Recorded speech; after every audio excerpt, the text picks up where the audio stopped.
of REL Midwest, and particularly the Virtual Education Research Alliance, we welcome you to this session today.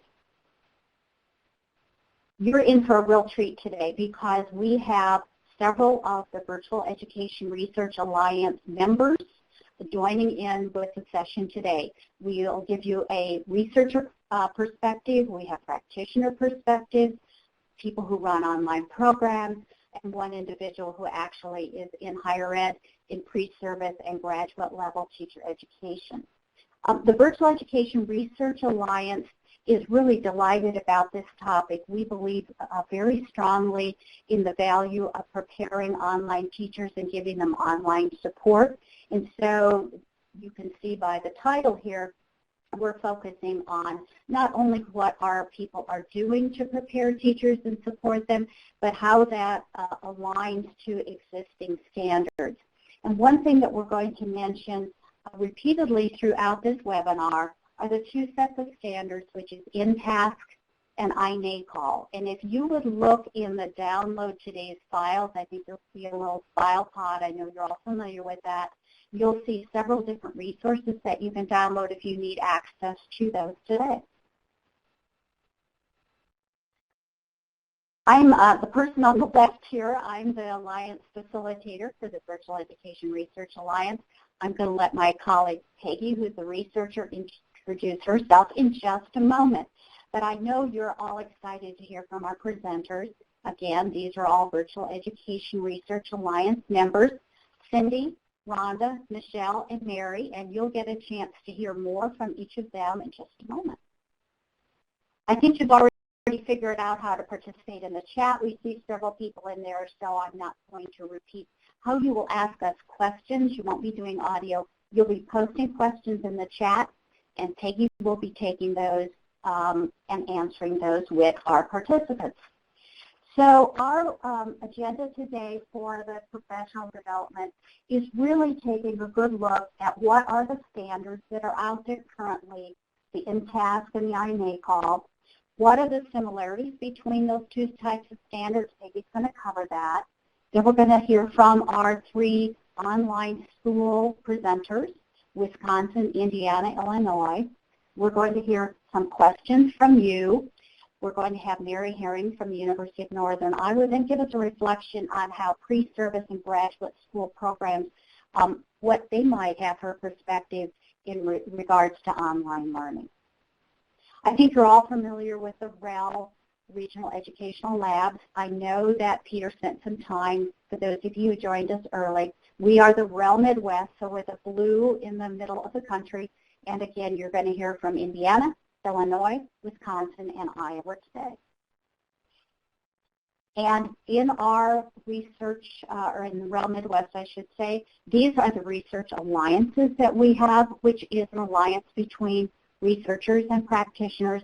And as we mentioned, we are the Virtual Education Research Alliance, and we are delighted to be with you today. Peggy, I'm going to turn it to you to talk to people about InTASC and iNACOL and the alignment between the two. Thanks very much, Pam. As Pam mentioned, I've worked with her as a co-facilitator and the lead researcher for the REL Midwest Virtual Education Research Alliance since its inception in 2012. And so one of the things that Pam mentioned in her comments is that the Alliance has developed a set of research priorities that have guided our work over these 4 years. And one of those priority research goals has been to develop and carry out a research agenda that focuses on student achievement and virtual learning conditions, particularly regarding the ways in which online teachers and school staff can support student success in online learning. And so as part of our work with the Virtual Education Research Alliance members, researchers conducted a systematic review of the research literature to learn about what studies had been conducted on professional development for online teachers. And what we found was that very few studies exist. This means that directors of online learning programs and those responsible for training online teachers don't have research findings that they can turn to when planning, developing, presenting professional development for online teachers. Another issue facing online learning program administrators and those who are responsible for training online teachers is that there's currently very little guidance at the state level regarding what kinds of training teachers must receive before they teach an online class. I probably could have looked at a more recent report, but according to the 2014 Keeping Pace with Online Learning report, and I have to admit I didn't check this to see if this was updated in the 2015, but as of 2014, only 4 states and the District of Columbia require that teachers participate in any kind of training or professional development related to online instruction. So in the absence of rigorous research and about effective training practices for online teachers, as well as the lack of state guidelines, those who are developing and providing training and professional development for online teachers, really what they have to rely on are existing recommendations. And we're going to be talking, or I'm going to be talking about 2 sets of recommendations today. And in both cases, these are recommendations about what good teaching should encompass. So one of these, and this is a long name, but I'm gonna say it, is the Model Core Teaching Standards developed by the Council of Chief State School Officers Interstate Teacher Assessment and Support Consortium. So that's the InTASC standards. So that's a set of model standards developed for face-to-face teaching, and a second set of standards are the standards for quality online teaching developed by the International Association for K-12 Online Learning, or iNACOL. And we know from our colleagues who were involved in both efforts that actually the iNACOL standards were developed that they took the InTASC standards into account when developing the iNACOL standards. So one of the things that the researchers did, in addition to looking at these 2 sets of standards, was to compare the 2 sets of standards and see where there was overlap regarding different areas in which areas that represent good teacher practice. And these include addressing learner development and learner differences, creating a positive learning environment, pedagogy, assessment, planning and instruction, ethical practice, communication and collaboration. And as Pam mentioned a second ago, both the InTASC standards and some related resources, including the research synthesis that underlies the InTASC standards, as well as the iNACOL quality standards for online teaching, those can be downloaded through the Adobe Connect site. But today, several of our presenters are going to focus on 2 of these areas in which the InTASC and the iNACOL standards and these are the learning environment and communication and collaboration. And so I want to spend just a couple of minutes going a little bit more in depth about what each set of standards has to say about these topics. So first is the learning environment, and I'm not going to read these because that would be boring, but I do want to point out that both sets of standards talk about a learning environment that supports learning, but a learning environment that also fosters student engagement, as well as positive social interactions among students. So I'm going to take just a slow, just pause for a second to give people a chance to read quickly through those.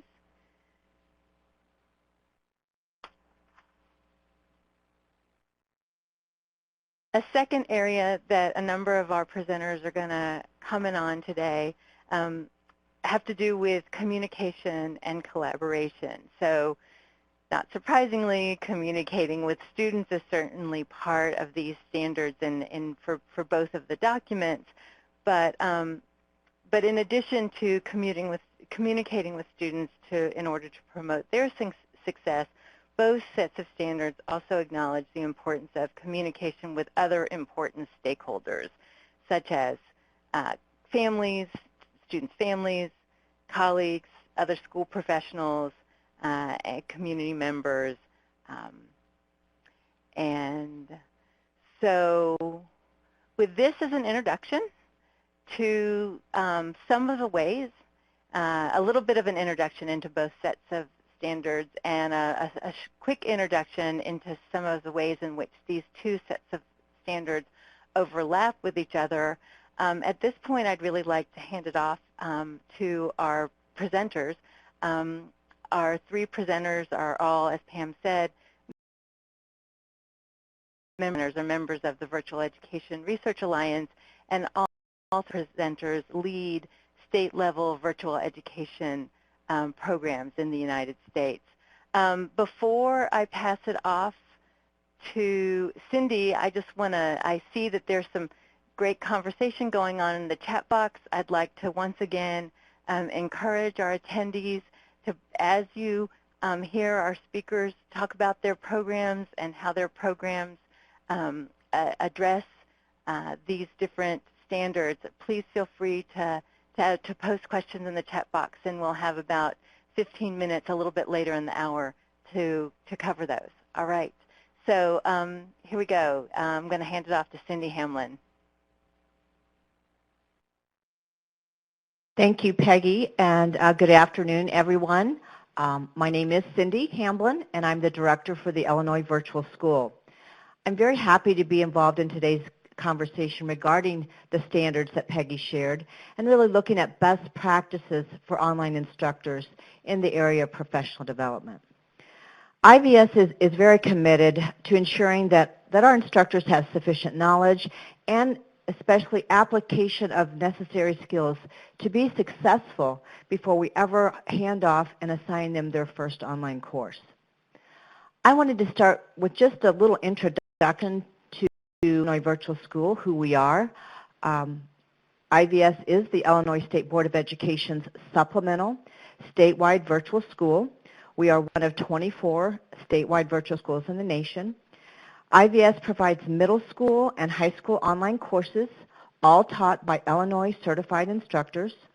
We also have a professional development arm of our operation. We call it IVS PD.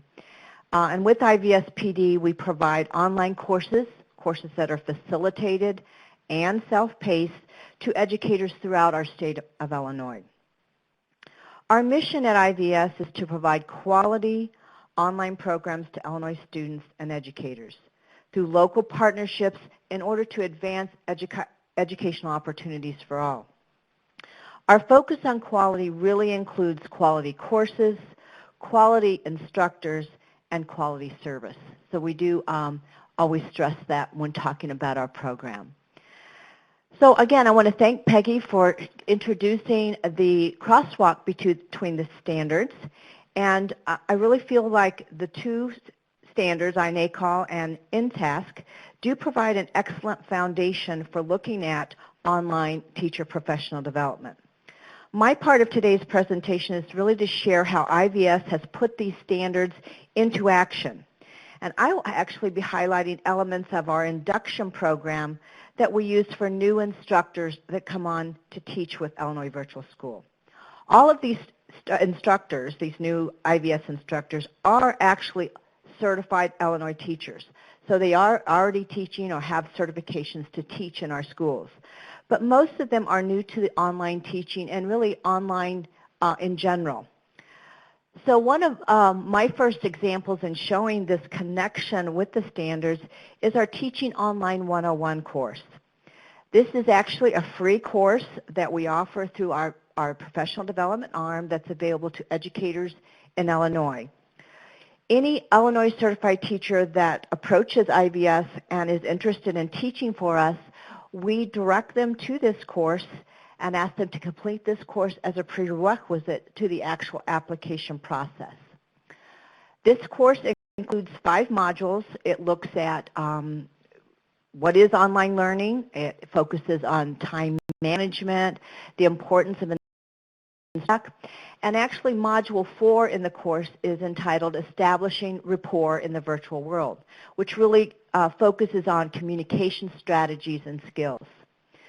We feel communication is the key to really of the success, the communication between their teacher and their students. So we really do focus on this module of the course. This is a facilitated course. We have one of our experienced IVS instructors in the course providing feedback to the educators as they submit assignments as they move through this course. At the completion of the course, that's when our application opens up and prospective applicants can complete that and submit that to be considered or be a part of our employment pool.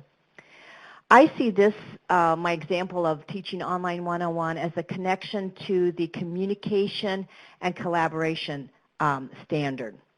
We're stressing the importance of communication and have built in the collaboration part by having one of our instructors facilitating the course. So that's one example we feel is showing the standards in action. A second example is what we call our IVS Sandbox course. And I always think that's a fun way of presenting it, the Sandbox course, because you really think about playing and practicing and really having a safe area to experience. When IVS does have an instructor opening, we do set up a virtual interview. For those candidates we are interested in continuing on with the entire application process, we invite them to our Sandbox course, and we actually create a personal Sandbox course for that person. The Sandbox gives the teachers a chance to practice with a variety of the tools that are in our learning management system. We also have built in a sample course, we call it our coffee course, in which the teacher really utilizes an existing course to practice course management skills. Things like making news announcements, using release conditions, making video use in the class. So again, getting that opportunity to practice. This course actually stays with our IVS instructors through their employment, so it's always that safe area to come back to and practice what they want to work with. We see the connection for this is the learning environment. And I also add a communication and collaboration because we do have this also facilitated from our IVS mentor and our PD coordinator. The last example I would like to share is our IVS mentor and new this year, our professional learning community programs. Following successful completion of the Sandbox course, teachers are then employed and given a course, an assignment. The first 6 months, while they're teaching for IVS, they are assigned our IVS mentor. She has 15 years of experience, great woman to work with, and really makes our new instructors feel comfortable in approaching her with questions. She's given access to our course and really is there to support them in that first 6 months. As I mentioned, new this year is our PLCs. All of our teachers are assigned to a PLC with an instructional coach. And this has been very valuable for us this year in really setting the direction for our ongoing professional development. Our teachers meet for faculty meetings quarterly. We also have a face-to-face meeting in the summer. So we are really seeing this as being an integral part to connecting our administrative team with what's needed out in the field with our instructors. So again, thank you for letting me share what we have, and I'm happy to answer questions at the end. But for right now, I would like to pass the presentation off to my colleague and friend from Indiana, Rhonda Eshelman, and Rhonda is the Executive Director for Indiana Online Academy.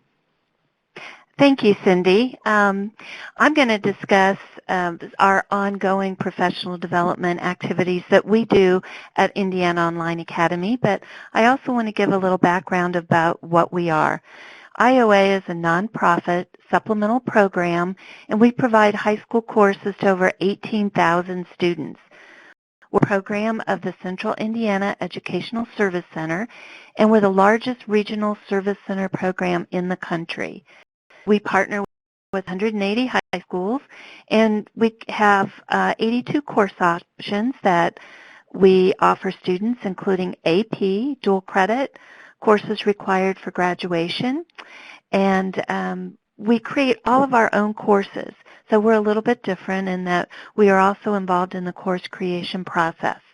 All of our courses are, our program's been approved by Advance Ed, and our courses are eligible for NCAA athletic eligibility, and all of our courses are approved, our AP courses are approved through the College Board. This is our 10th year, and over those 10 years, we've awarded over 70,000 course credits to students. In 2005, we finished our first year with 389 enrollments, and we had 11 teachers. Last year, we had almost 19,000 enrollments and 238 teachers. We have no full-time teachers. All of our teachers also teach in face-to-face classrooms, and they contract with us as an outside contractor to teach our courses. As we've grown, so have our PD needs, and we've become much more focused and deliberate with our PD. Instead of presenting random topics like we did in the beginning, we've moved to a well-planned, standards-based approach to PD. We have 4 separate groups of teachers: our pre-service teachers, our course developer-only teachers, our year-round lead teachers, and teachers that only teach for us in the summer. And each of these groups have different professional development needs. We do several types of PD activities, including monthly webinars for our lead teachers, face-to-face trainings throughout the year, a full-day kickoff for our summer session, ongoing support for individual teachers as they need it, and our online training courses. All of these options allow us to meet the needs of our teachers and help them become proficient, confident online teachers. I'd like to highlight one of our programs, which is our online training courses we've developed for each of our 4 teacher groups. The purpose of these courses is not only to support our teachers through professional development, but they also teach how a good online course should be structured, and they model best practices for online teaching and learning for the teachers who are our students. All of our courses focus on the learning environment and communication and collaboration, along with other focus standards. For example, in our course developer course, we model what the final course should look like and include such things as communication tools, digital citizenship, a variety of assessments, and the learning environment. Our course for summer teachers focuses on planning and instruction, communication and collaboration, learner development and differences. And our lead teacher course is ongoing and includes a focus on pedagogy, assessment, and learner development and ethical practice. Each month, teachers work through a new unit, which might include articles, videos, a discussion forum, or a collaborative document.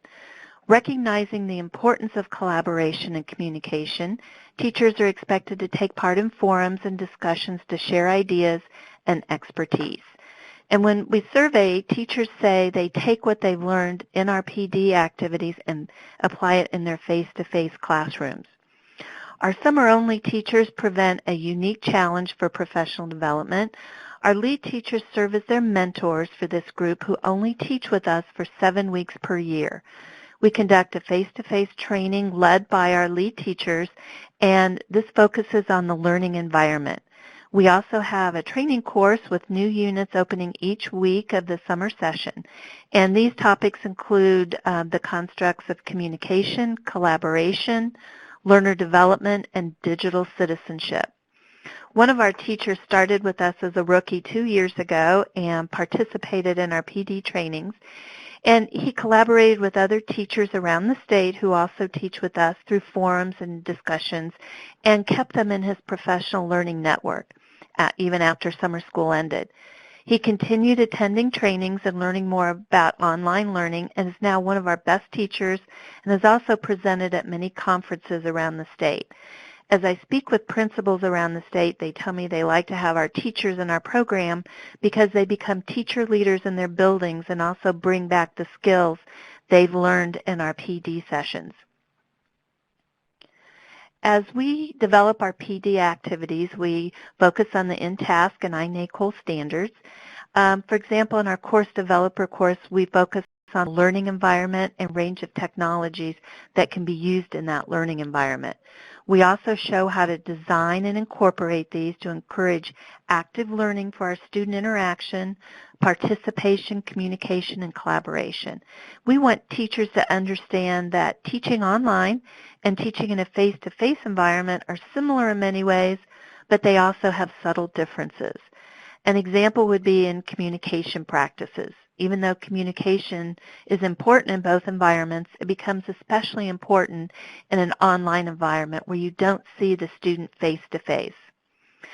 We host monthly webinars for our lead teachers, and as in our online courses, we focus on the InTASC and iNACOL standards for our topics. We make them interactive and encourage teachers to ask questions and to participate. Many times they talk about their face-to-face and online classroom experiences and give perspectives that we may not even realize. So we get our ideas for our trainings through professional learning networks, and many of the topics and activity ideas are from practitioners and experts around the world. We're able to stay current on research about online learning, including research that Vera does, and stay connected through our professional learning networks. I would like to pass the slide to our next participant, which is Michelle Nichols from Wisconsin Virtual School. Thank you, and here is Michelle. Thank you, Rhonda, and good afternoon, everyone. Thanks for the opportunity to share with all of you today. Wisconsin Virtual School is the state-led supplemental program. WVS works collaboratively with the Department of Public Instruction, and the Wisconsin eSchool Network is part of the Wisconsin Digital Learning Collaborative to provide pathways for schools to enter the digital learning space, whether completely online or blended, as well as providing professional learning to facilitate that process. Together, we work with 230 districts, over half in the state, and our partnership with REL and Vera Project allowed us to survey districts across the state about online course use and provider. Regardless of the provider, one of the barriers that arose was quality. WVS is continuing to raise awareness of how the Quality Matters program and rubrics are used as quality assurances to vet current courses and to develop course content. We also felt it was equally as important to ensure that our professional learning opportunities are embedded in standards. Why? We really believe that professional learning can have an impact on student outcomes. WVS partners with schools in a way that allows them to use their own highly qualified teachers in their district and our infrastructure and digital content, or we can provide a qualified teacher too. Our teachers are hired as consultant contracts, and the majority of them work in K-12 districts. We have a few stay-at-home mom and dads, and some teachers who have retired from their face-to-face positions and are just keeping an online course or two. Wisconsin used to have a statute that required professional development for online learning, and this was removed during the last signing of our last budget cycle. Even though this requirement was removed, we support and believe professional learning is needed. A challenge in conducting professional learning for our teacher consultants is really understanding of the professional learning for online delivery they have received without such a requirement, whether it was in their pre-service programs or through current employment, and sometimes opportunities that are not necessarily offered by us. We also wanted to hear our teachers' voice on where they perceived a need for additional support and growth, and the delivery mode for that professional learning, whether it be structured, for example, like a credit course, or unstructured through a professional learning community. We are in the process of working with the Virtual Education Research Alliance to develop a research-based survey to understand standards-based professional learning teachers have had and to begin to address their needs. This is a professional growth experience for us too, as the researchers guide us through this logic model process to identify our priority area, questions we want to answer, assist us in forming research questions based on standards, and then helping us review studies that would provide us with those answers. The questions asked on the survey that is developed are connected to the crosswalk of the InTASC and the iNACOL standards that were referenced here today. The survey will provide us with data and needs to make informed decisions related to our professional learning opportunities along a continuum of options. While we are in the process of the survey development, administration, and compilation of the results, it is important for us to continue to provide professional learning connected to standards. At the same time, we need to begin to look at the avenues we have to utilize the findings of the survey and also personalize the experience. We know we will need to reflect on the survey tool itself and consider modifications, discuss frequency of administration of the survey, and with whom as part of ongoing planning. We do have some current avenues to use, whether teachers are looking for structured or unstructured PDs, whether it's through our PLCs, our Wisconsin Digital Learning Collaborative Day, approaches to our new and veteran teacher training, as well as additional options throughout the year. This year, though, for the first time, we asked our teachers to write and submit SMART goals connected to the crosswalk of standards the survey was based on. Since the teachers are consultants, this was done not for purposes of formal evaluation, but more as a way to help us personalize and support the learning experience and opportunities for teachers on an individual level. We are also trying to think outside of the box here and looking at our teachers as learners from typical ways in which professional learning is experienced and delivered. We want our teachers to have more knowledge and comfort in jumping into research, and is why we included them in the development of the survey tool itself. Part of us doing our part in supporting creating a culture of research-based teaching and learning to encourage communication and collaboration. We are providing our teachers with opportunities to present at professional conferences, such as the World Language Conference that just took place and the School Counselors Conference. At that conference, we're really going to focus in on learner development and differences in online. The Virtual School Leadership Alliance book study is helping to address standards related to planning and instruction, communication and collaboration, and the learning environment across multiple states and entities. You heard both of my colleagues here today talk about mentoring of new teachers, and we are trying to get our veteran and new teachers to think about having short-term mentors connected to their professional learning needs, and that it does not have to come from just one person, but you can have a team of mentors. We believe that the results of the survey will continue to help us innovate around areas of need centered on research-based standards and create new learning models for our adult professional learners. Yes, there will be some elements that will be required to use the infrastructure, but providing that flexibility of focus area and personalized pathways to get there and for teachers to have their own voice in the process. We are also trying to change from so many hours of professional learning to reflection and demonstration of implementation so that the learning is more connected to their goals and growth and student needs and outcomes, in turn making the professional learning experience more engaging, meaningful, and relevant to our professional educators, or personalizing that experience for them. Thank you for your time today, and at this time I want to turn it over to Peggy for question and answers. Thanks, Michelle, and just a big thanks to all three of our presenters. You know, I think one of the things that they're one of the challenges for our presenters in preparing comments for today is the fact that, the standards are the InTASC and the iNACOL standards, certainly encompass so many different components of what's required to be an effective teacher, and we asked them really just to focus on a couple of things. So there's still so much more that they all do that I know they haven't had a chance to talk about.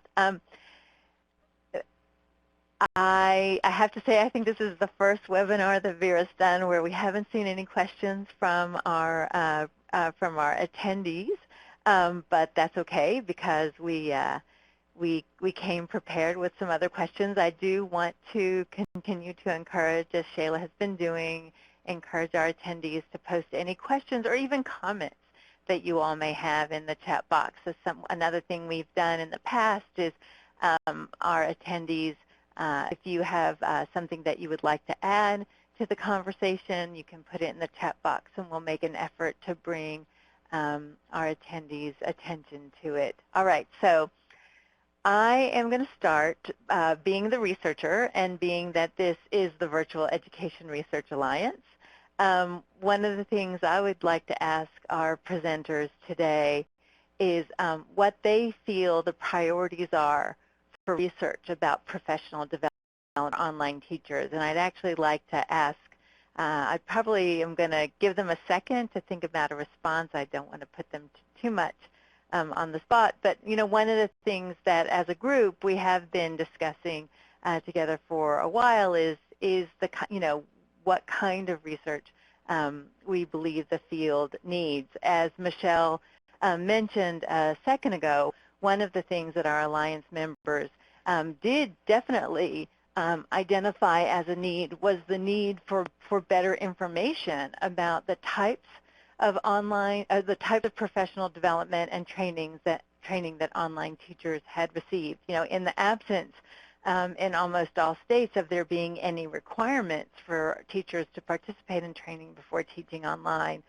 a lot of, not just our Alliance members certainly know what their online teachers training has been because they've been participating in that training, but generally, when people come into the field, we don't know what kind of training they've been exposed to because oftentimes that training's not covered in their pre-service training, et cetera. So one of the things I'd like to do is I think I'm going to go to Rhonda first. And I know we had this conversation a little bit over the summer, but what do you feel are some of the priorities or one of the priorities for research about professional development for online teachers? Well, I know one of the things we know just as kind of our gut feeling is that how important communication is in student success. And we see a correlation with how well the teachers communicate with their students, how often, with student success. The students tend to finish the course. They tend to get better grades. The more we see that the teachers that we know are really good communicators, their students tend to do better. But we don't have any research data directly tying good communication skills and the types of communication skills to student success rates. So I know for us, and maybe the data is out there, but for our program, I would love to find a way to correlate that so I can show teachers the importance of their communication skills and the types of communication they have with their students. Thanks very much. And I know that this is something that as a group we've talked about, and it is really very important because that's where some of the strongest research about face-to-face teaching is showing that, not surprisingly, the kinds of communication that occurs in classrooms between teachers and students, not just about instruction, but also communication that addresses children's social-emotional being in the classroom is really important, and here I'm referring to the work of Robert Pianta and his colleagues at the University of Virginia. That work has been very influential, and so it makes a lot of sense that online programs are emphasizing communication, Rhonda, like you said, But then because the type of communication in an online setting is going to be so different, really wanting to have some data about the different types of communication and how it may be associated and lead to better learning outcomes for kids. So thanks very much. Cindy, do you want to hop in on this one? Yeah, I'd be happy to, Peggy. And I would say ditto to what Rhonda mentioned as far as the communication. I might expand it just a little bit to include the importance of teacher presence. Of course, communication would be one of those, but teacher presence in the course, providing that ongoing feedback. One thing we're stressing this year with our teachers is weekly news items, just showing that the teacher is there and there's something new in the course, showing teacher presence. So again, I would like to see that same correlation that Rhonda mentioned, even expanded out to other areas of engagement with the teacher and student. Yeah, no, thanks very much for that. And I see that Fiona posted a question that I really think is relevant to all three of you. So Fiona Holland's question was, do the presenters make ongoing PD mandatory?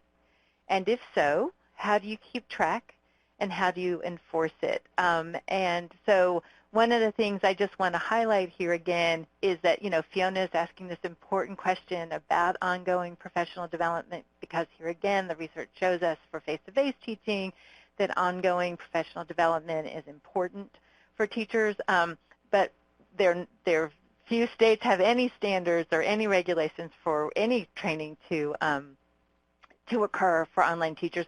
So I'm actually like to ask all three of our presenters to address Fiona's question about whether or not you make ongoing PD a requirement, how you keep track of it. And Michelle, if you don't mind, would you please go first? Thank you. So we do require initial professional learning in order to be hired as a consultant to work for WVS. We also offer numerous ongoing opportunities. Since the teachers are working as consultants, we can't require that they attend, but it is highly encouraged. And our teachers are professionals, and even if they cannot attend a scheduled event, we make it available in other formats, whether that's recording, providing some online short modules, and they will work through those at their own time if it's something that's scheduled, and reach out to us with any questions or additional support. One of the things I really find very interesting myself about your answer, Michelle, is that the things you're bringing up are really addressing some of the challenges as well of providing professional development to online teachers, because it's different than when having traditional classroom teachers. Everybody's in the same building on a regular basis. Everybody has a schedule, and we know that one of the true benefits for students and for teachers about online learning is the ability to be flexible in terms of time and place, but that also means that gathering everyone together for a particular professional development session or having regular meetings may not always, but may offer some particular challenges. Rhonda, what about Indiana Online Academy? Well, we are kind of the same situation as Wisconsin that Michelle talked about. Our teachers are contracted employees, so we can't require any professional development. But on the other hand, the jobs are very competitive, and teachers want to keep them, and so we don't really have a problem with teachers not participating.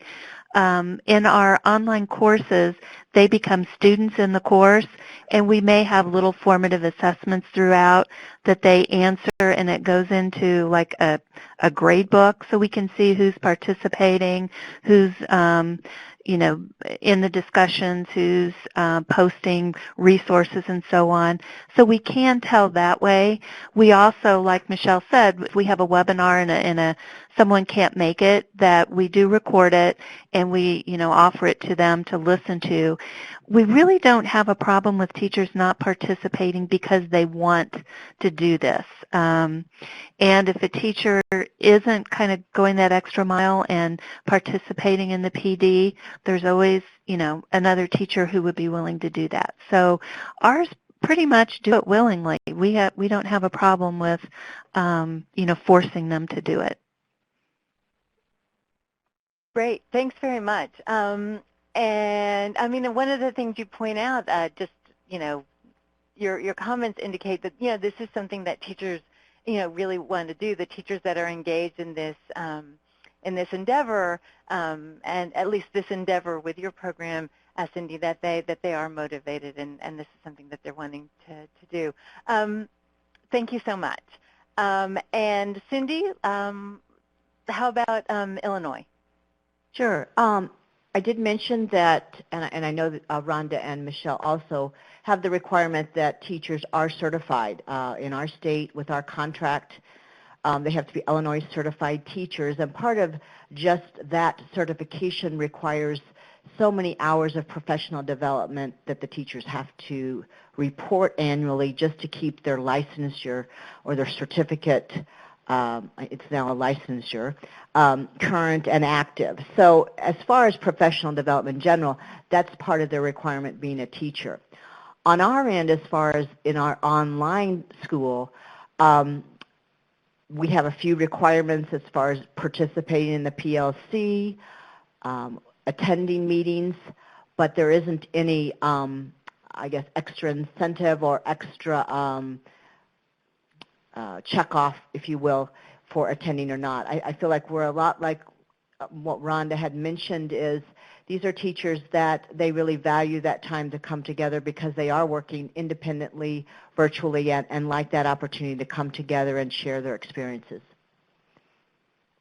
Thanks very much, and thanks to all of our colleagues who are offering their comments in the chat about other kinds of resources and approaches. That's all really great information, and we appreciate it. We have a couple of minutes before we move into a sort of a final phase of our event. I want to just quickly address a couple of one other question in particular that came from the audience.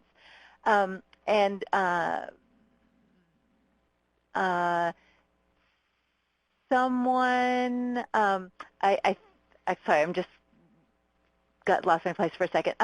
So someone wrote that they were curious if any higher education institutions around the country offer online teaching licensure or certification. I'm going to ask our attendees to comment on that. I also want to point people in the audience to the REL Midwest Virtual Education Research Alliance site so that they can see some of the other webinar events that we've done in the past. In particular, a couple of years ago, we had a webinar that was looking at the research, training pre-service teachers to teach online. That wasn't specifically around this issue of certification, but that event was really quite interesting as we had a couple of well-respected online learning researchers talk about their work, looking into providing pre-service teachers with quote-unquote field experiences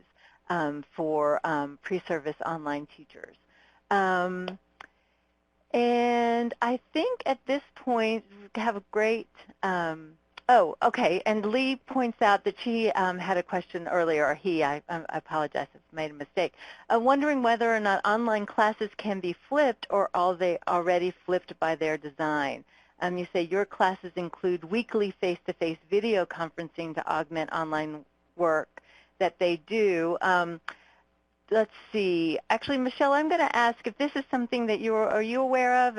Do any of your teachers at Wisconsin Virtual School engage students? I like this idea of flipped in quotation marks, switch from an asynchronous format to periodically a synchronous format in which they communicate directly in real time with students?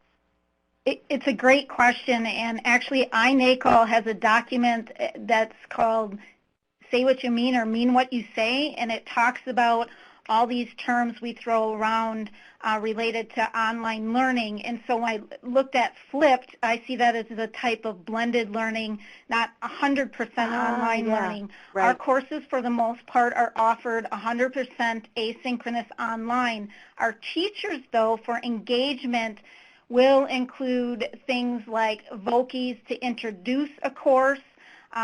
They also have weekly office hours that they use a conferencing tool that students can drop into and use it for other reasons as well. So I don't think I'm actually answering the question directly because I see it as two different things. Really, flipped classroom I see as a different model of delivery with some online components, but not necessarily 100% online course. Thanks for that. And Michelle does make a good point. One of the things that the Virtual Education Research Alliance has done explicitly, our focus has been explicitly on the provision of supplemental online learning programs for students, online learning as a way, providing asynchronous online classes as a way to expand students' access to learning opportunities that aren't available in their schools. Okay, so at this point, I'd like to introduce our colleague, Dr. Mary Herring. Mary is a professor of curriculum and instruction at the University of Northern Iowa's College of Education. We've asked Mary to come and provide comments on the presentations today, and we really appreciate that she's taken the time to listen carefully and apply her good thinking to some of what's been said today. Okay, Mary, take it away. Thanks, Peggy. Our speakers today have highlighted some of the key issues of effective training practices for online teachers. They've pointed out the absence of rigorous research on this issue, so turn to existing recommendations in the form, as we've discussed, of InTASC and iNACOL standards, which provide us with kind of a standards continuum or alignment that ranges from pre-service to in-service teaching. The alignment presented is a powerful tool for those of you charged with developing and training teachers, from our nation's universities to its virtual schools. Using this alignment as a springboard, our speakers have provided insight into what state-led virtual schools are finding they must do to prepare trained teachers to be effective in the online environment. From the Illinois Virtual Schools Online Teacher Induction Program to Indiana's Online Academy and Wisconsin's Virtual Schools Professional Development Programs, our presenters have provided you with a picture of standards alignment with online teachers' professional development, a very important issue in these days of accountability and professional development models and all kinds of impactful things that come into play. As someone who's been studying and using online education at the higher education level for over 20 years, I think that makes me a dinosaur, I find it interesting that this professional development still primarily resides in the state's hands. Some states do require that those enrolled in teacher education programs take at least one online class or some variation of an online component. There is very little addressing of this ever-increasing need for licensed online teachers within post-secondary institutions' education of our future teachers or states' licensure requirements. I hope that those of you who are in teacher ed programs will look at what our states are doing in this area and consider where in your programs you are preparing students to be effective online educators. Lobbying with your local state representatives is another way to start this discussion about having effective online teaching. I am fully supportive of these well-developed programs that target licensed teachers, but I wonder when this type of training will become a regular part of our post-secondary teacher education programs. The research resulting from the continued work of REL Midwest and its Virtual Education Research Alliance is contributing to our understanding of what needs to be addressed to improve student achievement and virtual learning conditions in the future. It is my hope that not only will this work be examined at the state level, but also within post-secondary programs that will contemplate its meaning to the development of our future online teachers. I have so enjoyed all of your questions today. The thought-provoking presentations make me want to go back and start having the discussions with my colleagues about what we can do with our program to align with our Iowa Virtual Online Academy. Now it's my pleasure to bring back Pam Jacobs for some parting thoughts and closing details. Thanks, Mary, and thanks to all the presenters. Wow, we could have kept going for another half hour or so, and we really want the conversation to continue. So in just a moment, I'm going to show you how you find out contacts for Peggy and for me. But first of all, I want to point you to the relmidwest.org website, because that has a list of all of our members. If you want to continue the conversation with anybody today or any of our Virtual Education Research Alliance members, we invite you to do so. We had some great conversations in the chat about quality matters, about blended learning. We were talking mostly about online, but we are all interested in that as well. So we want you to know, first of all, that this recording will be eventually archived on the REL Midwest website, and we'll send out a note to those of you participants after we get it archived so you can share it with your colleagues. And there are various pieces there that you can see. You can follow what we're doing. You might also have heard Michelle and Peggy in particular mention a survey that was administered to online teachers in Wisconsin. And we want to especially let you know that the report about that survey and the survey itself, we anticipate will be released shortly after the first of the year.